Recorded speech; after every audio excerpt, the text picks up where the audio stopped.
ایک سرسبز وادی میں ایک ننھی سی بکری اپنی ماں کے ساتھ رہتی تھی۔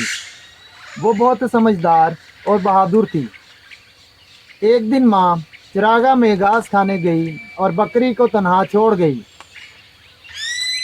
بکری ایک درخت کے سائے میں کھیلنے لگی۔ اچانک ایک خطرناک بھیڑیا وہاں آ گیا۔ اس نے بکری کو دیکھ کر ڈراؤنی آواز میں کہا، میں تمہیں کھا جاؤں گا۔ بکری ڈرنے کے بجائے ہمت سے بولی، تم مجھے کھانے سے پہلے میری ماں کا انتظار کرو، وہ مجھ سے بڑی اور موٹی ہے۔ بھیڑیا یہ سن کر لالچ میں آ گیا اور بکری سے کہا کہ وہ اسے ماں کے پاس لے چلے۔ بکری اسے ایک اونچی چٹان کی طرف لے گئی اور زور سے چلانے لگی۔ اس کی آواز سن کر چرواہے اور کتے وہاں پہنچ گئے۔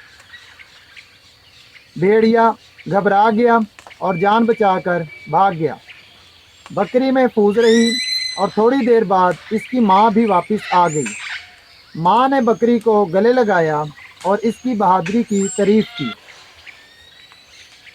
سبق کیا ہے پیارے بچوں اس کہانی کا کہ عقل اور بہادری خطرے میں نجات دلاتی ہے۔